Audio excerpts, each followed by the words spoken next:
Hello, this is Chaitanya. Uh, Continuing our readings, but beginning our readings on a different format here on YouTube. Uh, the discussion that I'm continuing with is from the history, uh, the ancient Sanskrit history uh, called the Srimad Bhagavatam, which in English means the history of the Supreme Personality of Godhead and his devotees. And the whole book is based on conversations between the greatest intellectuals in the universe who are discussing the creation of this material universe, its maintenance, its destruction, its design, its purpose.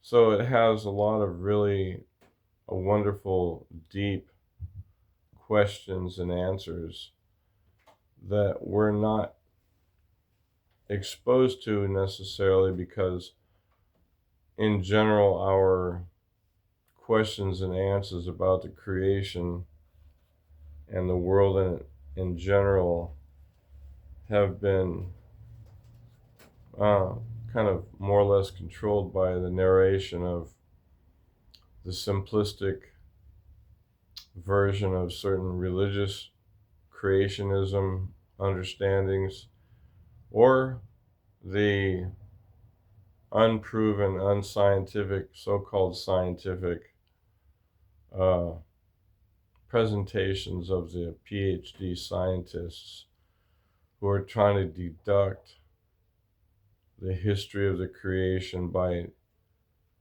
anthropology and by, study of space through telescopes and different historical accounts from different people around the world.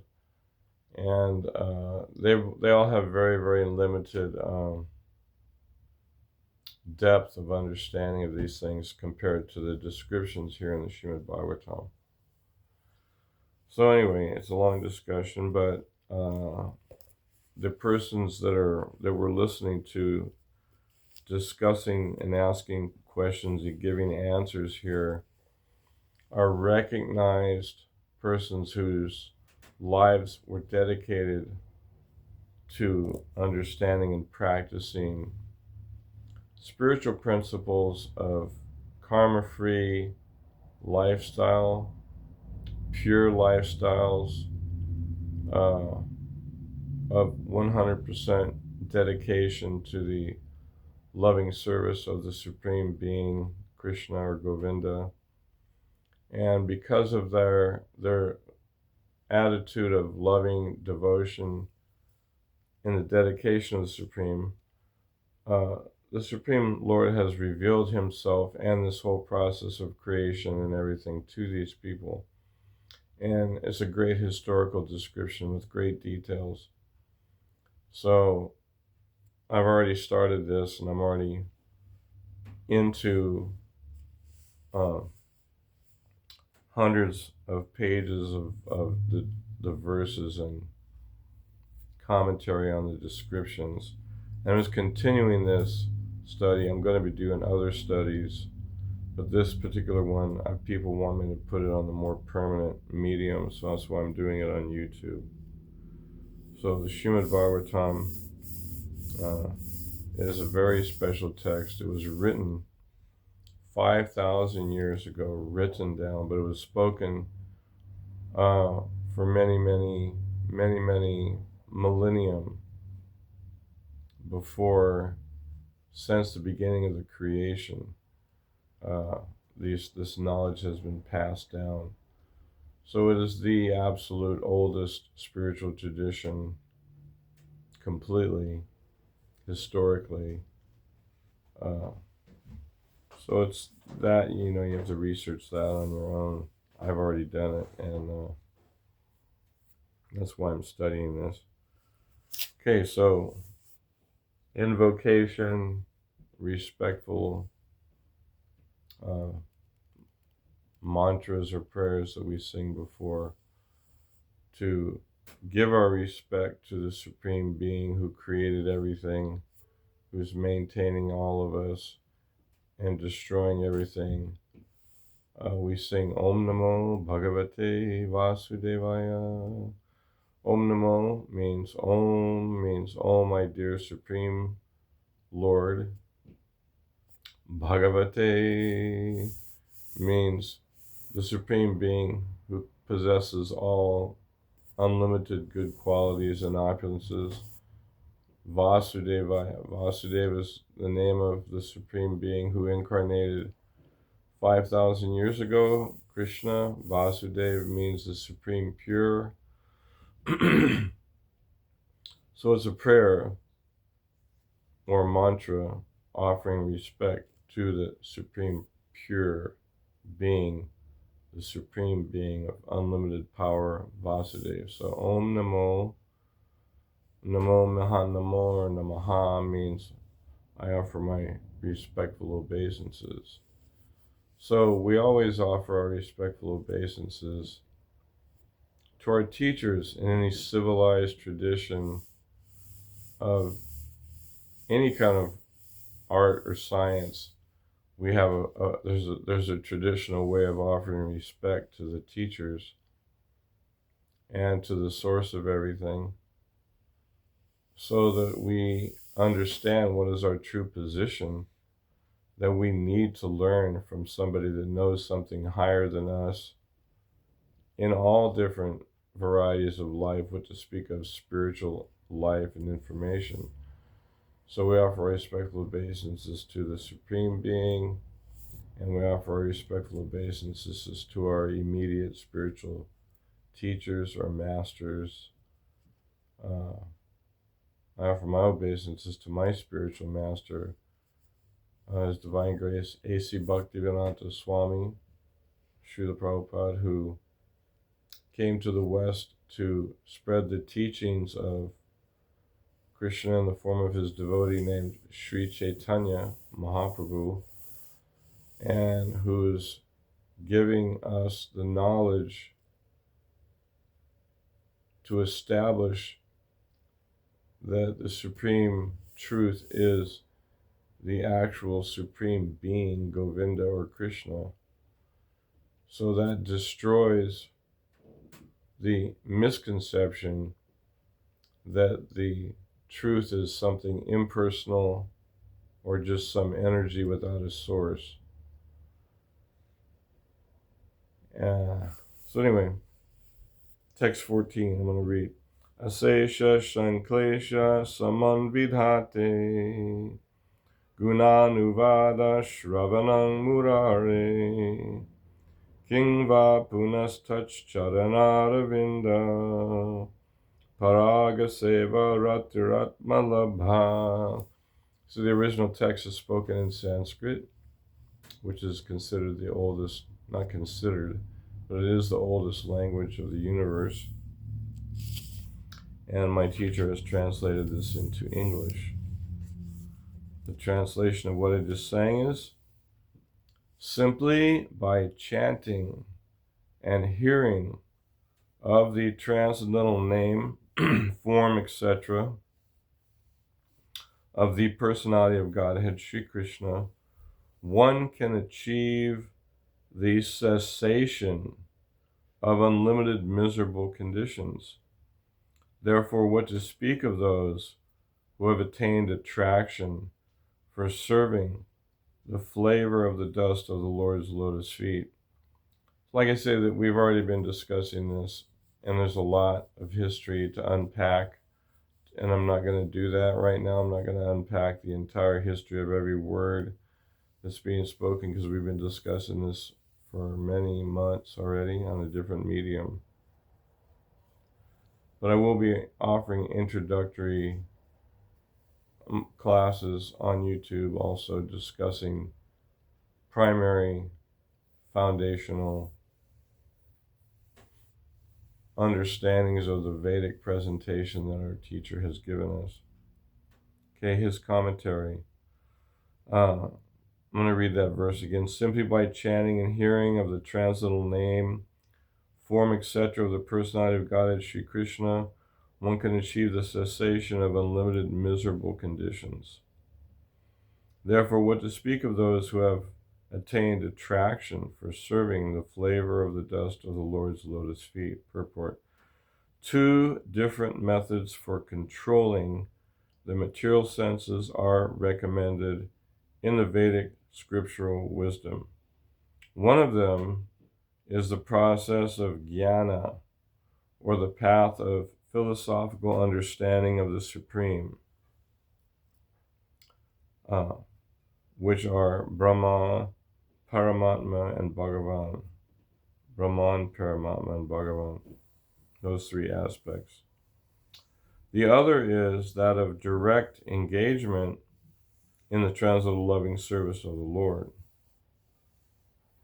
Of these 2 most popular methods, the path of devotional service is recommended here as the best, because one on the path of devotional service does not have to wait for the attainment of the fruitive results of past activities or for the results of knowledge.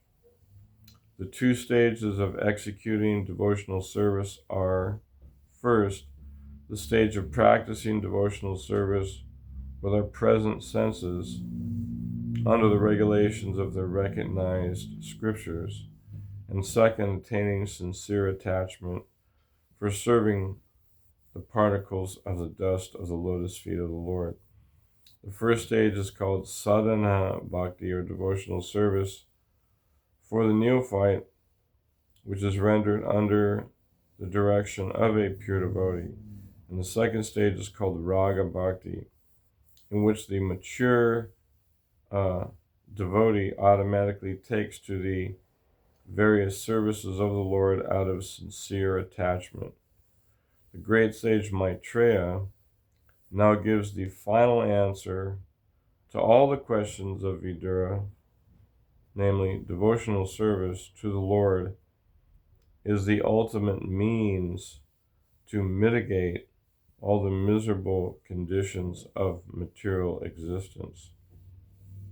The path of knowledge, or that of mystic gymnastics, may be adopted as a means for the purpose, but unless mixed with bhakti or devotional service, they are unable to award the desired result. By practicing sadhana bhakti, one may gradually rise to the point of raga bhakti.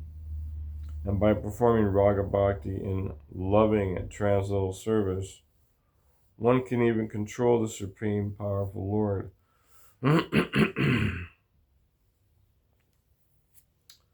So, my business in this reading is to more or less capsulate what is being stated here in the commentary and the verse for a little more of my own practical digestion of this wisdom. So here we go. The 2 different methods for controlling the material senses are recommended in the Vedic wisdom. One of them is the process of jnana, or the path of philosophical understanding of the Supreme, Brahman, Paramatma, and Bhagavan, and the other is that of direct engagement in the transcendental loving service of the Lord.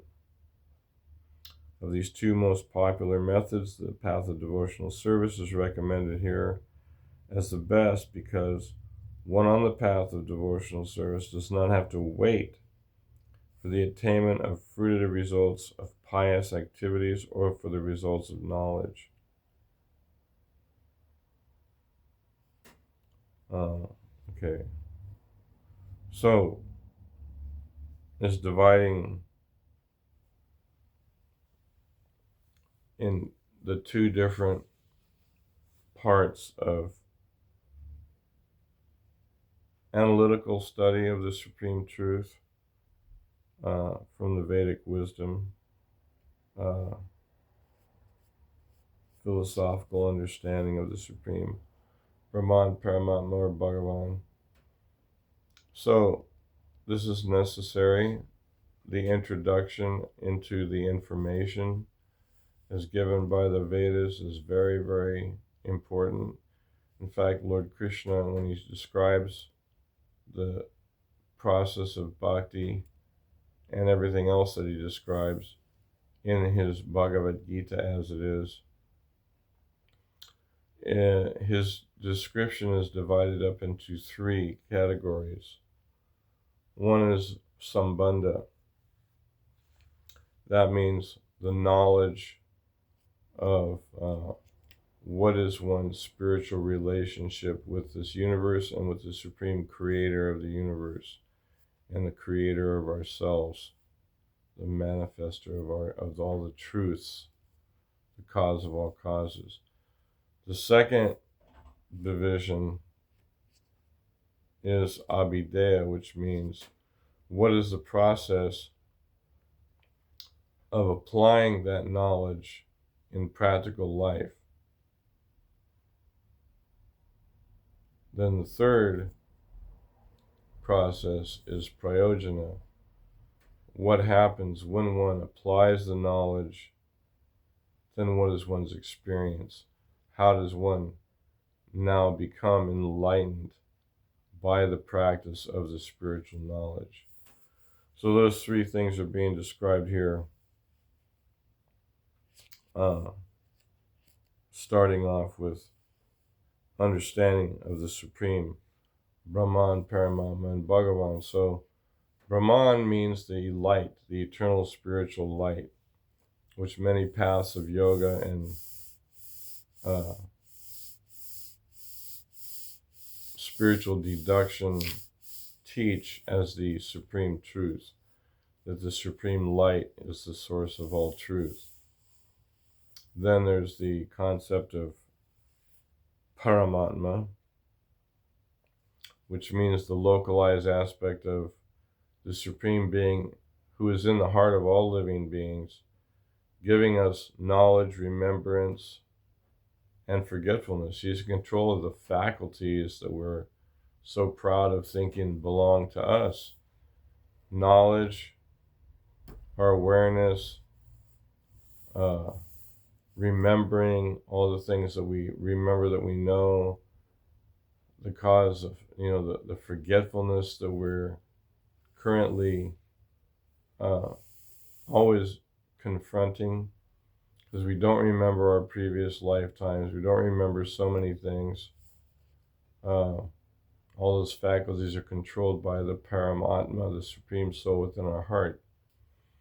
Then the third aspect of the truth is the actual Supreme Being, the creator of everything, the cause of all causes, Govinda or Krishna. So by philosophically understanding those, one gets a foundation so that one can learn how to, the importance of applying the practice. One first has to understand the knowledge, then the practice, and then understand what is the correct realization you're supposed to get from the practice.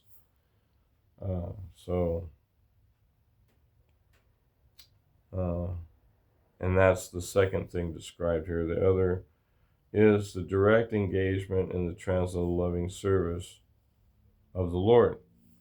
That's called the process of bhakti. So, revelation of or experience of the spiritual truth that has been described is our goal. We want to experience the true nature of ourself, which is eternal, full of knowledge and full of bliss. Therefore, it requires that we learn the practice and then apply the practice.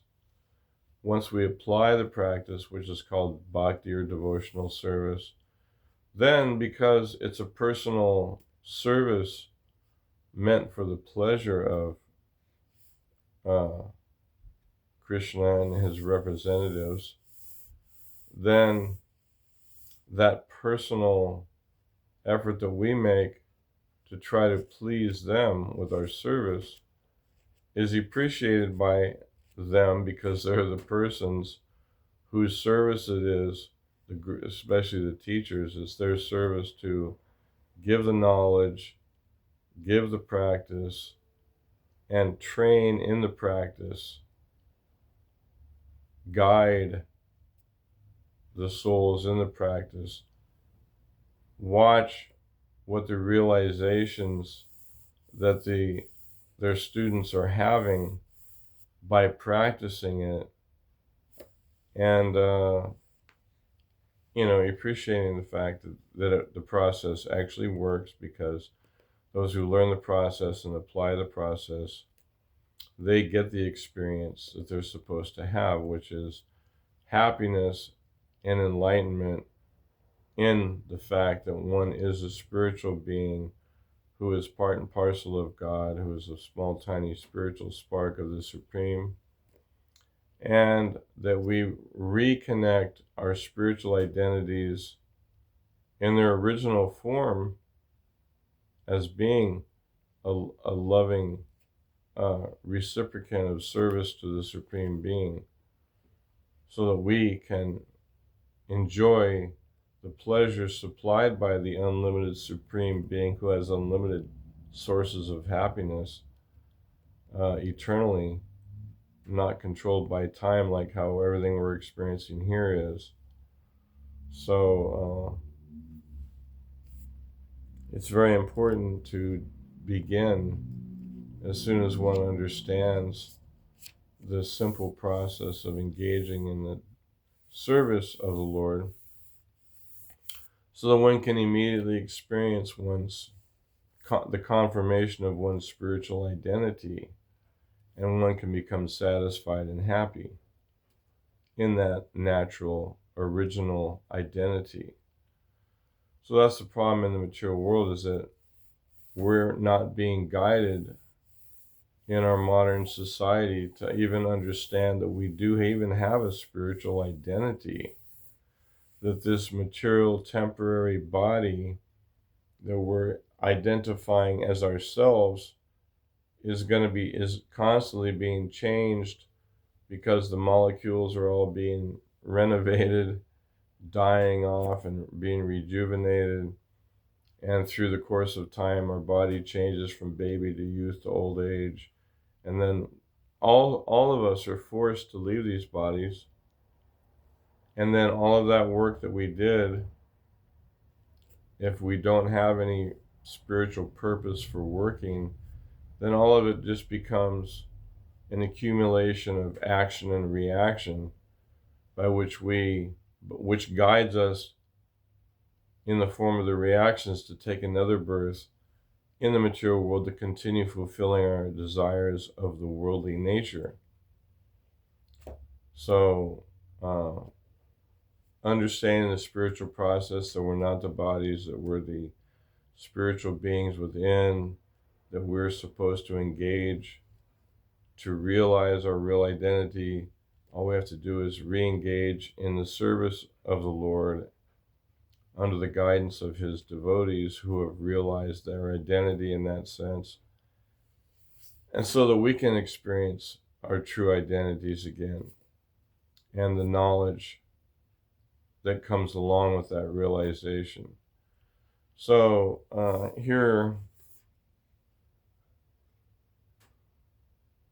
that's the main point being made.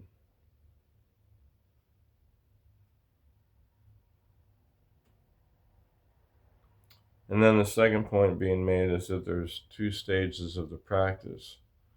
There's the introductory stage, which can take a long, long time, called sadhana siddhi, where one regularly, daily exposes oneself with a certain amount of time in the regulated practices of spiritual devotional service. to Krishna. So by spending the amount of time necessary daily in doing these devotional activities, it gives us a break from the material input in our hearts and minds and allows us to have the spiritual input of pure spiritual activities in our lives, so that we gain the experience through that spiritual devotional activity to come to the realization that this is our true nature, that this is our happy, this produces our original happy condition. That's sadhana. And then once one sadhana becomes very solid and one becomes very absorbed in one's practice, to where one realizes more and more of one's spiritual pleasure in the activities of devotional service, then one's attraction grows to the Supreme Being, to Krishna or Govinda, to such a degree that that attraction turns into love. And once one actually has love for the Supreme Lord, just like when we have love for somebody else here in the material world, we can think of them very easily because we love them, and we very easily can serve them.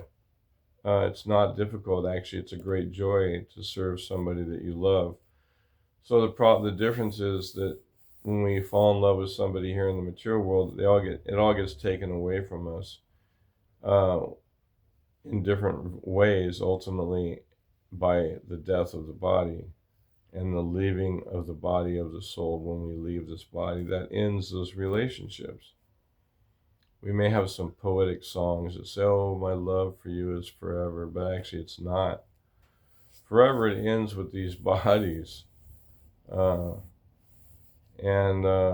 there's some sentiment towards that being permanent, but actually, according to the things that we see, when we again pop into this world and we take birth again as a human and become babies and grow up, we don't remember, in general, 99.999% of the people do not remember anything from their past lives.